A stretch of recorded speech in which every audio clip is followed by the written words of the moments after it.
Hello, my name's Adrian Goldberg and welcome to Byline Radio and what the papers don't say. Today, football's dirty money. This after Chelsea owner Roman Abramovich was sanctioned by the UK government along with 7 other Russian oligarchs deemed to have close ties with Russian President Vladimir Putin. Chelsea's club shop has been closed.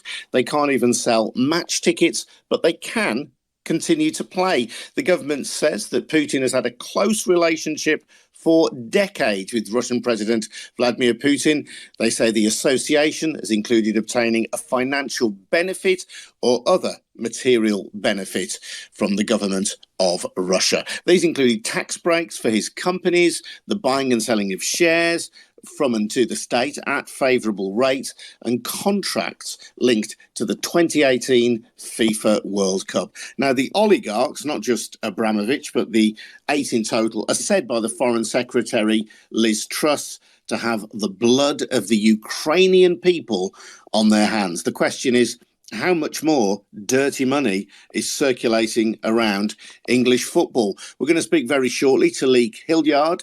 Luke is from the High Pay Centre think tank, which looks at social inequality. We're also going to be talking to football finance expert Kieran Maguire from Liverpool University. But as always, wherever you're listening around the world, if you want to join in, well, please do. If you've got a contribution to make or a question to ask, just request microphone access and we'll let you on. My name's Adrian Goldberg and this is Byline Radio. If you're new to Byline Radio, here on Twitter Spaces or on the Byline Times podcast, as I know many of you will be, just to let you know who we are. We are not funded by oligarchs. We are not funded by any kind of corporate backer. We do not have a traditional entrepreneur or proprietor funding us. We are funded by ordinary people like you. So, if you want to support us, please take out a subscription to the Byline Times. Now, that's a brilliant, traditional, monthly printed newspaper. But if you do take out a subscription to Byline Times or a membership, you're not only buying the newspaper, but you're also supporting Byline TV, the Byline Times podcast, this radio station, and our news-breaking website, bylinetimes.com. And that's where you'll find details of how to subscribe as well at bylinetimes.com. Let's welcome Luke Hildyard then. Luke, as I say, is an academic. He's from the High Pay Centre think tank. He can tell us more about what they do. Luke, welcome along. You're on Byline Radio. Hello, mate. Hi there. Thanks for having me. Yeah, we're a small think tank and we're interested in things like pay, inequality, the power of big business and the super rich. So that very much covers the likes of Roman Abramovich then. Yeah, exactly. And the Russian oligarchs and the other billionaires and super rich individuals who exert a lot of power in Russia and indeed in the UK and across the world. Just explain how closely linked Abramovich is to Putin, or how closely linked he is said to be anyway by the UK government. Yeah, so the document that the government has put out yesterday as the basis for sanctions explains that Abramovich has collaborated with the Putin regime for a long time now. He made a big pile of money initially from buying state assets at controversially low rates. He was governor of a Russian province for some years. He's done subsequent deals or companies he controls have with the Russian government at favourable rates over the years, either buying state assets or selling his own companies back to the state. And he's the largest shareholder in a company that's potentially involved with supplying materials used by the Russian military. So very close links. And in that context, with everything that's going on in the Ukraine, the sanctions look very much justified, and I guess the question that people might ask is: we've known that the Putin regime is a pretty sort of brutal, repressive system of government, and why have we rolled out the red carpet to oligarchs who are a key part of that system in the UK for so long prior to the recent crisis in Ukraine?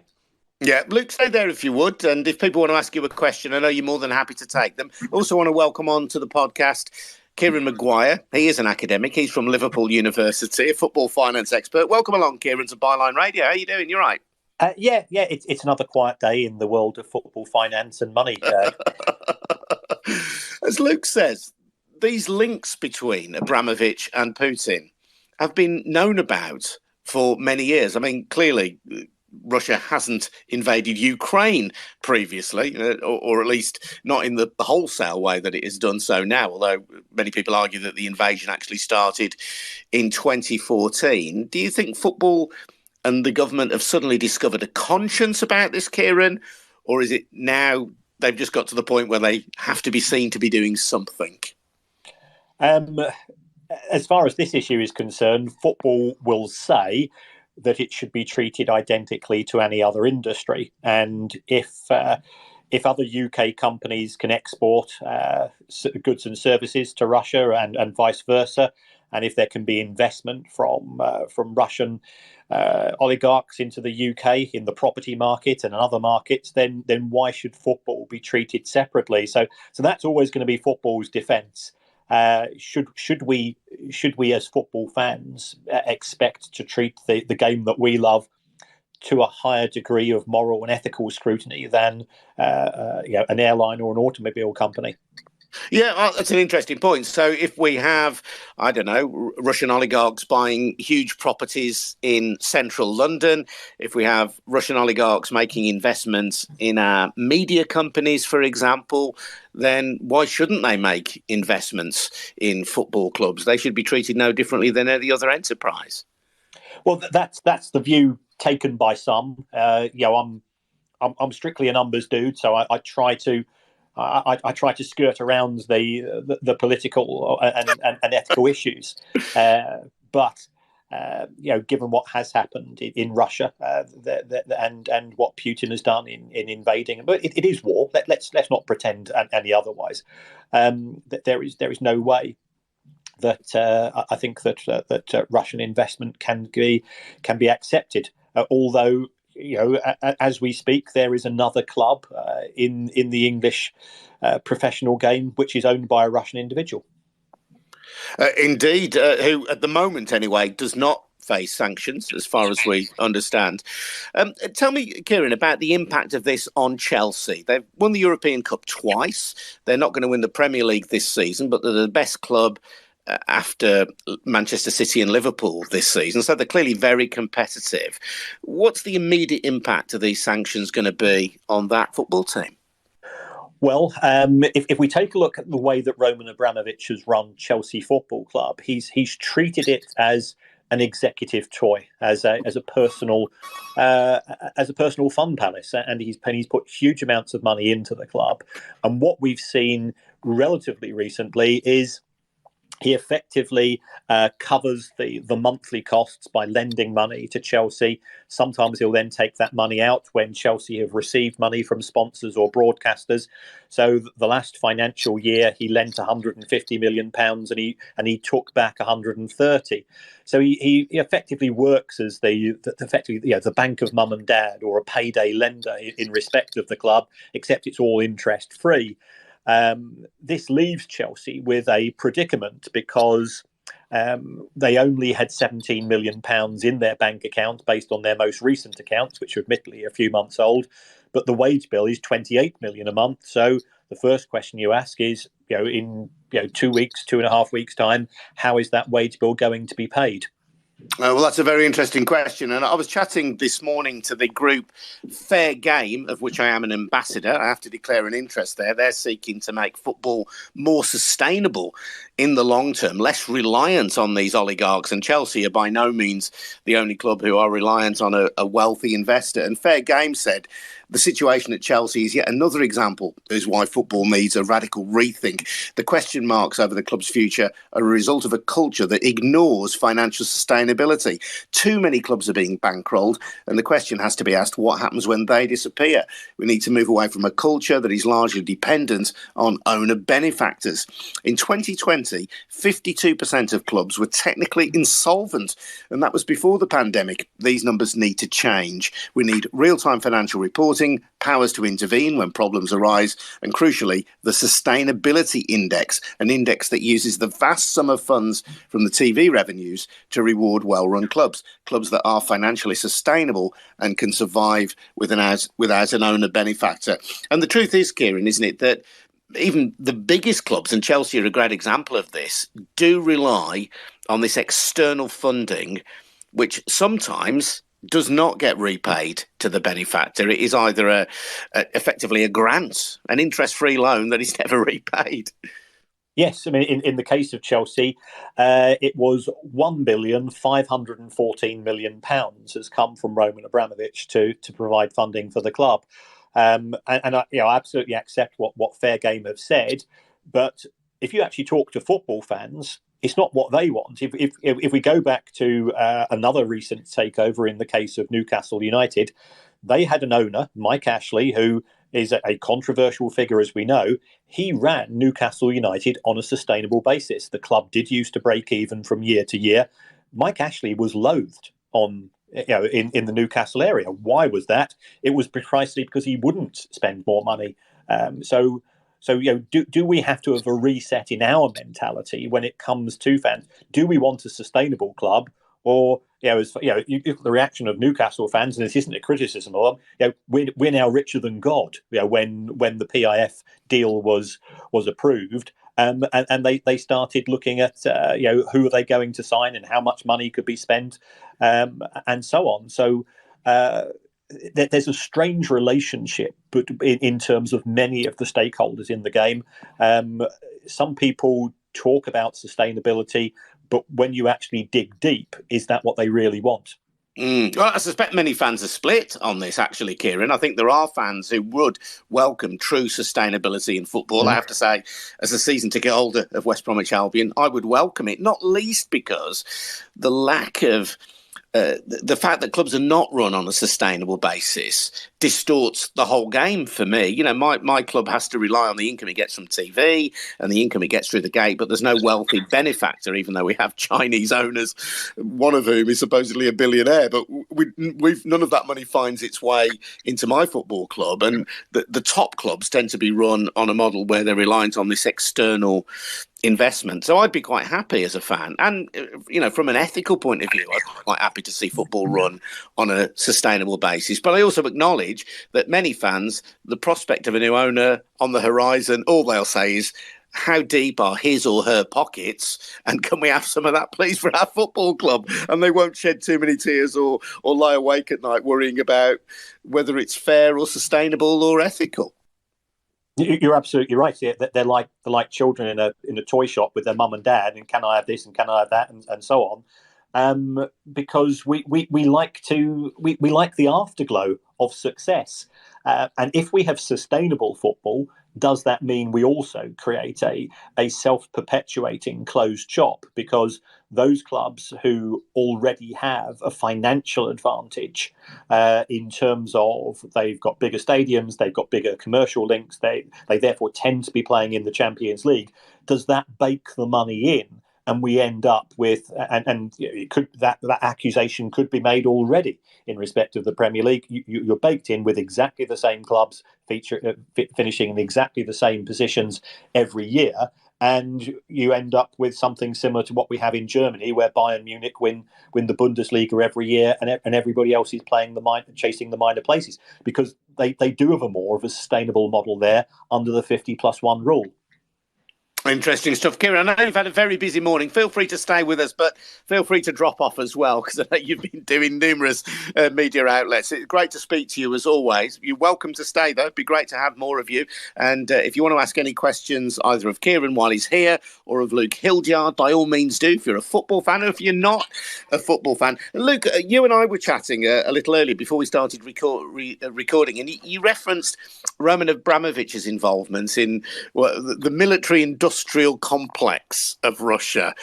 On the Byline Times podcast, that's been described to me by one of our guests, a Russia expert, Zarina Zabriskie, in more colourful terms, if you like. She describes Russia as a mafia state. It's a state where you can only ascend financially to mega wealth with the sanction of Vladimir Putin. But you can't simply then just say, thank you very much, and walk away. There is then a code which dictates that you owe Putin then, and that if you don't honour that code, he will find a way to punish you. So many oligarchs find themselves in this position. I'm not for a moment being sympathetic towards them, but just explaining that if you are to succeed in Russia, you require Putin and you then owe him loyalty. That seems to be the case, certainly for very many of them, if not quite all of them. Yeah, and I mean, that's one of the issues with the sanctions, really, is that the obvious intent is that, the oligarchs are a key part of the governance model of Russia, right? Putin helps them get rich, or allows them to get obscenely rich. They then cooperate with Putin, and a key part of that bargain is that the oligarchs are then able to spend their money in London on things like mansions, football clubs, private education for their children. And if you deprive them of that, if you put sanctions on them and say they can't spend their money in London, then a key part of the benefits of the system for them falls away. So you think they're less inclined to support Putin, and they will exert pressure on him to change the way he conducts himself. The problem is that it's Putin that has the power, not the oligarchs, and that it's him who's letting them get rich rather than them bankrolling him into power. Really, I'd still say that the sanctions are a worthwhile tool, both in terms of punishing people who've got rich to this obscene degree in a way that's really exploitative. I mean, obviously, our thoughts primarily at the moment are with people in Ukraine, but the Russia, however you want to describe it, a mafia state, or in other terms, the people who've been the victims of that for many years now are the Russian people themselves. Kieran touched on something else that's relevant to the broader debate, I suppose, and this discussion today is dubbed football's dirty money. Now, there are many fans who look askance at the ownership of Newcastle United through the public investment fund of Saudi Arabia.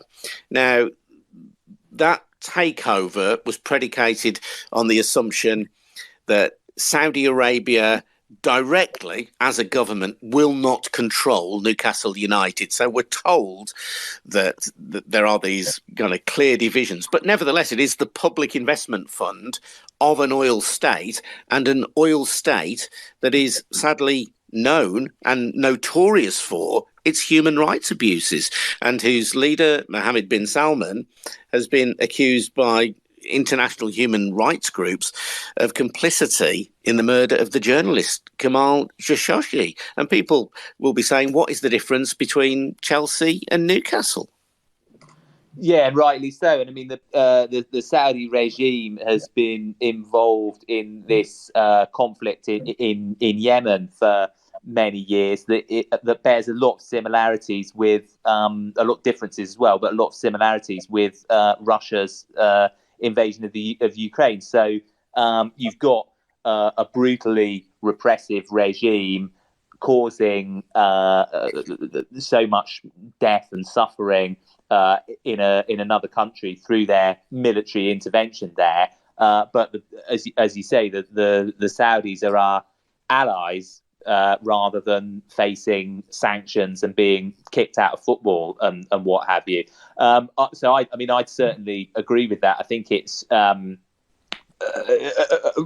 really shocking that the Saudis were allowed to buy into Newcastle, but I can see why the football authorities would have been placed in a difficult position, by the UK government and the UK's economic ties with Saudi Arabia more broadly, but also in terms of the people they've allowed to come into football previously,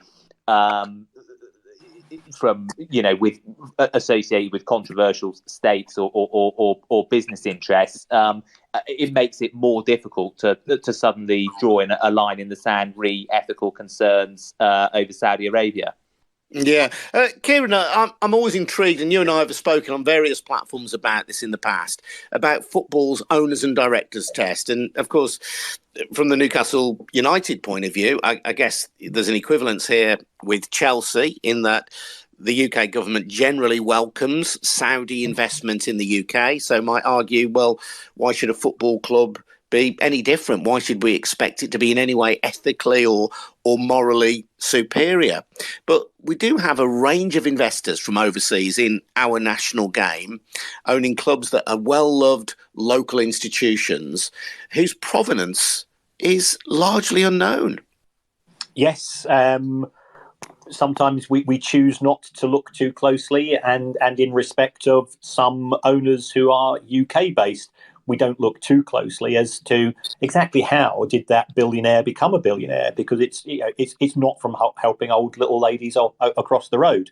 But as football fans, how much of our time is spent with regards to the owners? Normally that the people we see in the director's box, the people who hopefully we're going to be writing out large checks to sign players, and I go to football to forget about life. But that doesn't make me a good guy from doing it. But I'm perfectly honest. I go to escape from some of the realities and to have that sheer joy and craziness that only football brings. If we're going to look at football through a different lens, then is it the same sport that perhaps we think we're normally talking about? Interesting stuff. You're listening to Kieran Maguire, football finance expert from Liverpool University, and also to Luke Hildyard from the High Pay Centre think tank here on Byline Radio via Twitter Spaces and the Byline Times podcast. If you want to join in, and I know that Matthew is keen to have a chat, feel free to request a microphone and we'll let you on very shortly. If you're new to Byline Radio, though, just let me explain who we are and what we are. Byline Times is at the root of what we do. It's a frank and fearless newspaper reporting without fear, without favour. It's been exposing the corruption in British public life for the last couple of years now. So if you do want to support what we do, please take out a subscription to the Byline Times. You'll get a monthly newspaper, a proper traditional newspaper with ink and everything. It's really good, edited by the wonderful Hardeep Matharu. But you're also helping to support the Byline Times podcast, which I present and produce. You're also helping to support Byline Radio, Byline TV, and our brilliant news-breaking website, bylinetimes.com. And if you want to take out a subscription, then just go to that website, bylinetimes.com. Matthew is here. Hello, Matthew. Welcome along, mate. You're right. Hi, how you doing? You okay? Yeah, welcome. Go on, Matthew. It's just an interesting point Kieran made around, basking the glow of success and that kind of thing. And what will happen if you pull the plug on external funding in football. And I guess one of the thoughts that they've talked about in the podcast before is, do you go to kind of an MLS model where every club gets the same budget, every club gets a wage cap, and every club has basically no promotion, no relegation. You've just got a fixed, closed shop of clubs that get the same amount of resources. You flip to a draft system. It's just so far away from what makes the English game great, and also what makes the English game so accessible for people to sports wash, whitewash their money, as we've sort of seen with the PIF at Saudi Arabia, clearly Abramovich. my own club, Forest. I'm sure there's an element of Marinakis wanting to improve his standing in international relations. But I guess open question to the room, to the guys on the panel: is there do you think there'll ever be a will to kind of fundamentally change the way that the English game is run, to kind of give that sort of level set of everyone has the same amount, sort of socialist utopia of everyone gets the same thing, and it's about how well you recruit and how well you coach? That's an interesting one. Kieran, by the way, has gone. As I say, I was happy to let Kieran go. He has been sort of doing a lot of media outlets today, and he's a bit worn out, but appreciate his contribution. Before I go to Luke on that, Matthew, I think there maybe a middle way where clubs, we still have, I suppose, the basis of a free market model of football to an extent, so clubs who get bigger attendances would be allowed to spend more than clubs who get smaller attendances. As a fan, I have no problem with that. But one where, for example, the TV money is more equitably spread. I mean, let's not forget that England, and indeed Scotland, but England in particular, had a very vibrant football culture into the 80s, even before the arrival of satellite television. English clubs, notwithstanding the great difficulties of hooliganism at the time, Liverpool, Aston Villa and Nottingham Forest all won the European Cup for English clubs in the 1980s. Now, except that times have moved on, and we live in a different world now, but I think that it is possible, isn't it, to have a model of football that isn't kind of top down, isn't done in the American NFL model, but where you just don't have these sort of grotesque inequalities of wealth, and where, as in Chelsea's case, you have these benefactors effectively ensuring that their club can never drop out the top 3 or 4. I don't know what you think about that. Perhaps. I think there's always going to be a disparity, right? And if you take away the ability for clubs to be invested in and be bankrolled until they reach such a point. Look at Bournemouth, Brentford, for example. Brentford probably a bad example, is they've kind of funded themselves via recruiting one and selling players at grotesquely inflated fees. Ollie Watkins for 25-30 million pounds, whatever it was, has funded them through. It's the same problem as the parachute payments. They've just found a way of getting around it. The kind of feels nicer than the Premier League just giving them money. In reality, they are still the benefactors of the fact that the TV rights are so high and teams have that ability to spend that sort of money on them sort of players. But if you were to take away or to allow clubs who get higher gates, therefore higher advertising revenues, therefore bigger sponsorship deals, to dominate, you're still going to have that sort of closed shop at the top where Man United, Liverpool, teams that do 50, 60, 70,000 fans a week will always have an intrinsic value that's higher than Bournemouth, who can fit 14,000 people into the stadium. Matthew, you're raising some very interesting points. What do you make of that? I think Matthew's raising some good points, Luke. Yeah, so it's a really good question.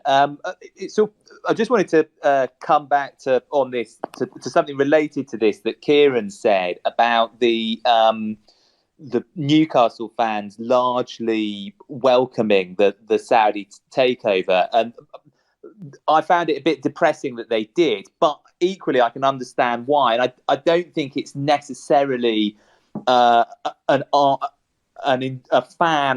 statement of fan opposition to sustainability in football. The thing with Mike Ashley and with the Saudi takeover is that if you are sort of washing your own face in business terms, only spending what you earn, you're an outlier in football at the moment, right? So you're going to be putting yourself at a disadvantage to all the teams that are the being bankrolled by a benefactor.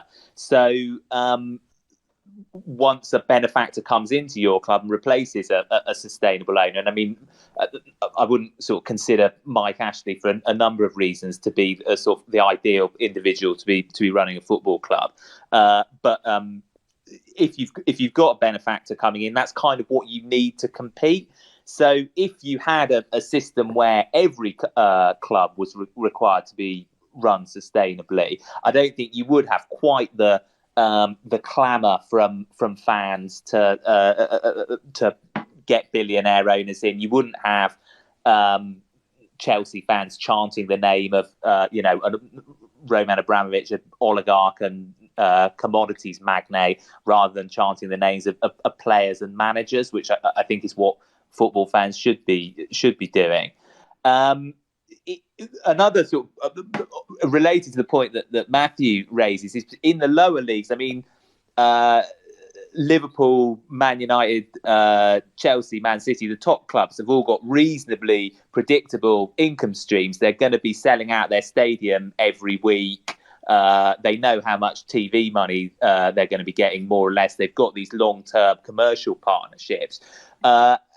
Outside the Premier League Big Six, and certainly outside the Premier League, attendances can fluctuate enormously from one season to the next, depending on how well the team's doing. So I think it'd be working out how to even if you have rules saying that teams have to be to run on a break-even basis, how you actually ensure that they do that, and what the sort of consequences are if they don't, would still be a real challenge. But you might do what they do in the EFL and kind of cap losses, judge it over a 3-season period, for example. Luke, stay there if you would. Thank you. You make a really interesting point, and thank you to Matthew.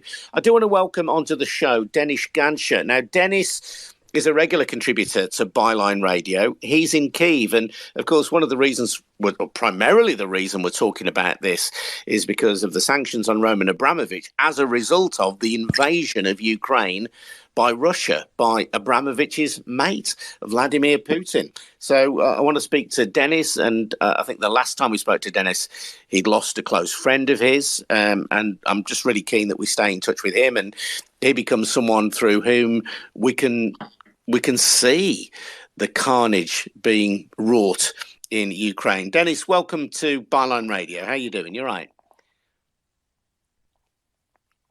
Hello, Dennis. Hi, Dennis. Yeah, can you hear me? I can now, yes, Dennis. Yes. Tell us where you are and how things are, my friend. So I'm on the outskirts of Kyiv. Just in the morning, there was some bombarding just not far from us. And I'm really inspired by the topic you're talking right now, because I'm also a big football fan. But of course, right now, I even missed some Champions League matches, which I wanted to watch because there is no time for football right now, unfortunately. And really happy to speak to you, answer all of your questions. Yeah, no, listen, I know that we spoke off air one time and you said that you took my team, West Bromwich Albion, into the Champions League. Sadly, it was only on football, into the Champions League. It was only on Football Manager that you managed to achieve that. Oh, it was on FIFA. Oh, on FIFA, okay. Well done. Nobody else is going to do it in real life. So, but on to much more serious matters, Dennis. I think it may have been just after we last spoke, or maybe when we were on air last time, but you had lost a close friend in one of the bombardments. Yeah, but unfortunately, my friend died in his flat. He was staying in the peaceful district of Kharkiv in a 2-story apartment, and the rocket flew just into his flat. This is terrible because Russian terrorists, they're destroying our schools, they're destroying maternity hospitals. It's more than 200 schools already destroyed. They even destroyed the football stadium in Chernihiv today. So they still call it a military object. It's crazy. And another story is that the flat I was living in for the last 2 months, near it there is unfinished building, a new skyscraper in the peaceful district of Kharkiv, and they even hit this. So their tactic, I don't know if it is true, but probably to scare the civilians, because yesterday our Minister of Defense, he told us that more civilians from Ukrainian side died in this war than our warriors, than our army. More civilians than the army in the war. At which point can this be possible? There's certainly talk in the UK media, Dennis, of President Putin theoretically being tried as a war criminal for targeting civilians. But of course, whether Putin will ever be held accountable for his crimes is very much dependent, I guess, on what happens in the next few weeks and months in Ukraine. Yeah, it's really true. And of course, we can even call him terrorist. This is already true because our diplomacy is now working a lot and collecting evidence for the international courts. But the thing is that, of course, Putin will not accept any decisions from international organizations. You have seen already that Russians have even left the Council of Europe, the Parliamentary Assembly of the Council of Europe. And so they are trying probably to create the new Iron Curtain so that they're not speaking to the world. They will not speak to the world. They will not accept our decisions. So it's really important for us in Ukraine, in Europe, to continue resisting and to fighting. I really like the quote of Yuval Noah Harari, who said that in this war, you, even being in Manchester, in California, you can join it by fighting with Ukrainians on the digital front, by sending volunteer support, humanitarian support, by sending money directly to us. And thanks a lot of you. I'm really seeing that a lot of listeners, they have Ukrainian flags, F-word Putin. You're great, guys.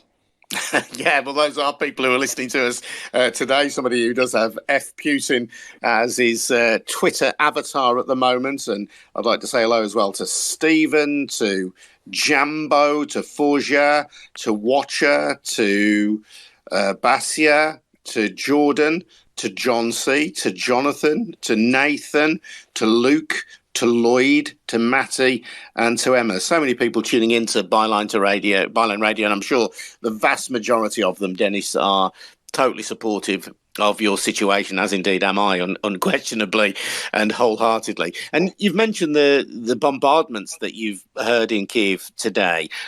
We have reports of Russian troops seemingly attempting to encircle Kyiv. Have you seen that? Have you seen any Russian troops on the streets where you are?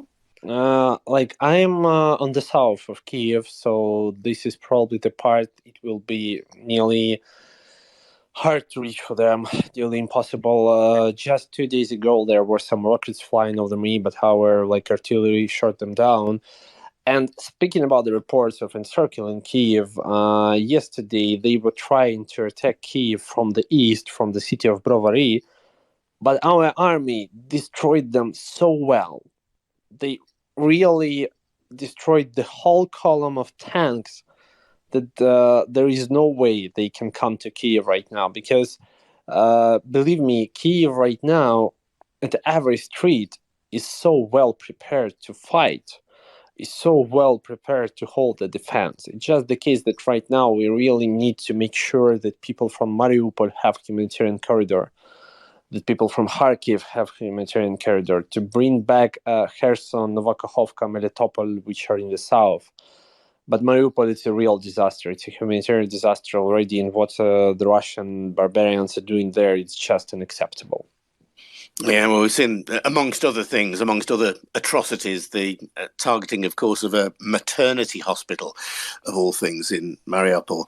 A couple of days ago, Dennis, and I've not spoken to you since this, there was a development whereby Poland was seeking to offer MiG-29 fighter jets to Ukraine. Poland wouldn't do it directly because it feared that Russia would see that as antagonistic by Poland, but they instead proposed that the fighter jets would be sent to the German airbase, the United States airbase in Germany, in Ramstein. But the United States also said that it couldn't take the jets there because, again, the Russians would see that as antagonistic and it might start World War III. But there have been repeated calls from Ukrainian politicians for a no-fly zone to be enforced above Ukraine by NATO. Do you think that is possible? Do you fear that would start World War III? What I really want to stress on is our president, our diplomacy is saying that if you cannot impose the no-fly zone, by yourself. Of course, we do understand this for many reasons, because you care about the security of your own people also. You can give us the means to do this. And this is what our president was stressing for a lot of time. We do not really need your warriors here, your troopers. We do not need you to come to Ukraine. You should protect your borders also. This is important.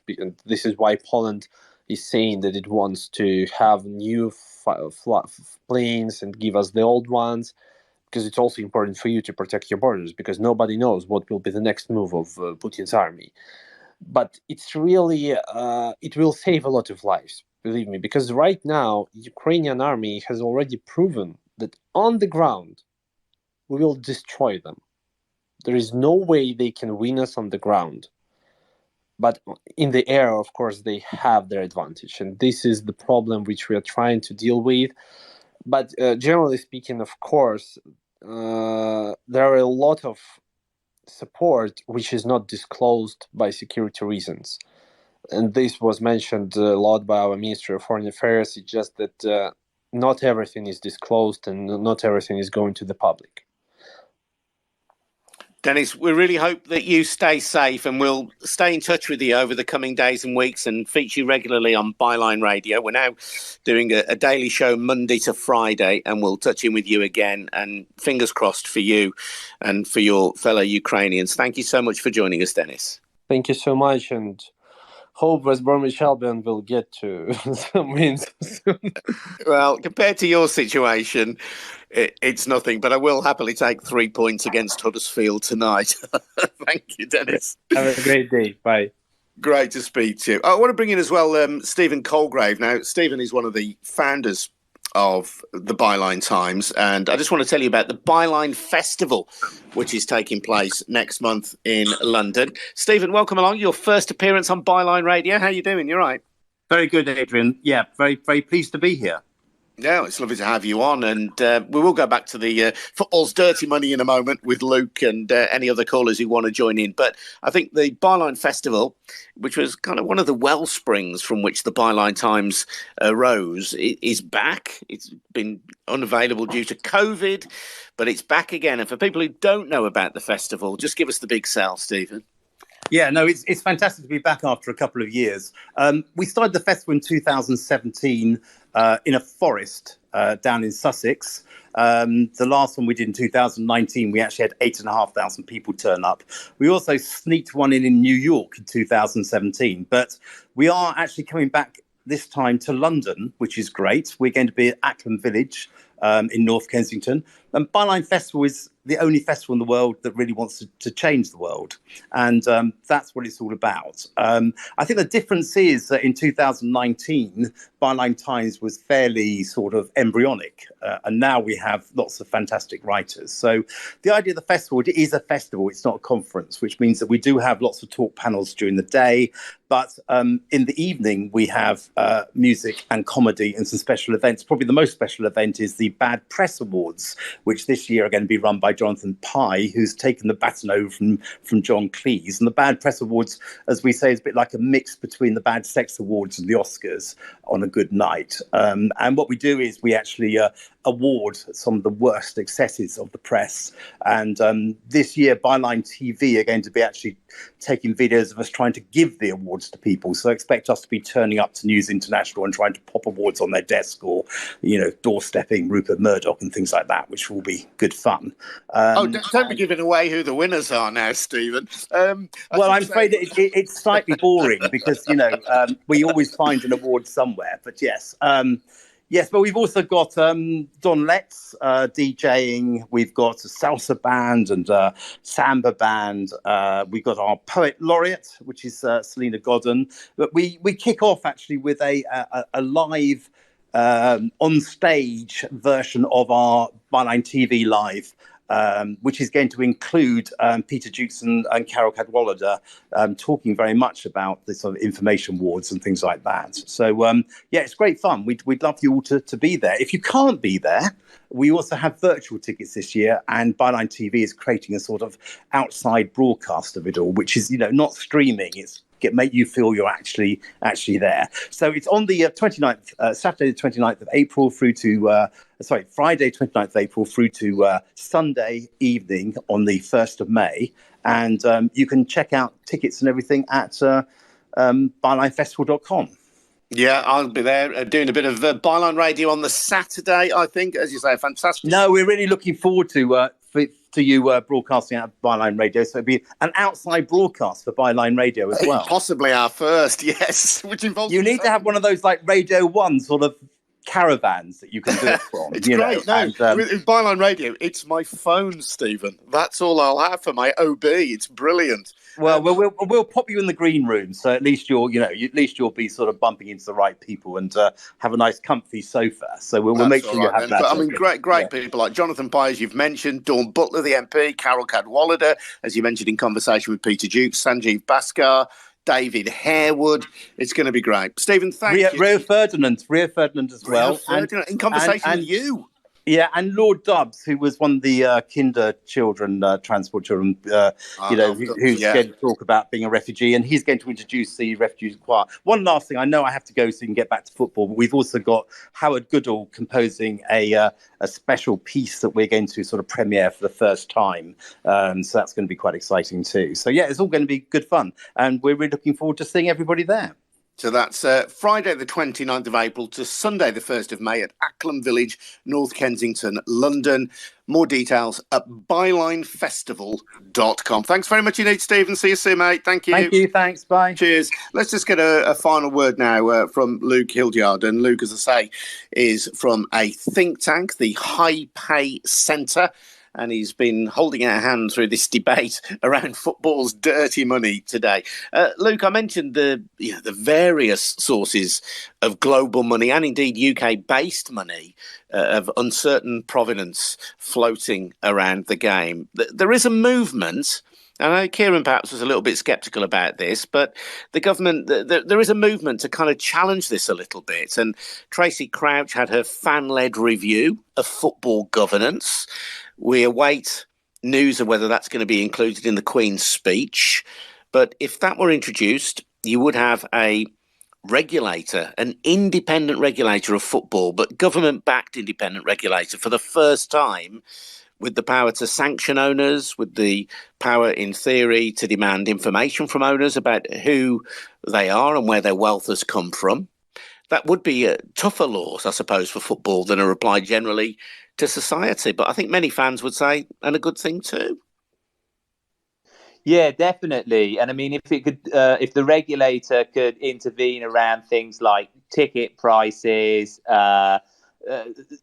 TV rights, and where games are broadcast, whether it's on subscription channels that are beyond the means of many people, or on public what used to be called terrestrial television that's accessible to everyone, that would be very welcome as well. It will be interesting to see how a football regulator might engage with owners and those whose money is of dubious provenance. I would say in most cases, the people who are owning Premier League clubs have got hold of their wealth in controversial means. I mean, from an economic perspective, no one needs hundreds of millions, let alone billions of pounds of wealth. It's far more than is necessary to reward or incentivize anyone for hard work or innovation. No one is that much harder working or smarter than anybody else to merit a lifestyle that's so much more materially affluent than an average or low means person. So, if you've got hundreds of millions of pounds or billions of pounds in wealth, you've probably achieved that through wealth extraction rather than wealth creation, through exploiting other people's work, hard work or innovation, and monetizing it rather than through your own. I can't imagine that the football regulator, certainly not one instituted under a Conservative government, taking quite the same line as me on billionaire wealth, but it would be a step in the right direction if and when it happens. And I also think it's quite a good way of highlighting these issues of inequality and of how money just enables you to buy success in football, because that's quite a neat metaphor for the UK economy and the global economy as a whole as it's currently structured. And that's a very depressing and unfair state of affairs. So hopefully a means to start a broader debate that goes beyond football.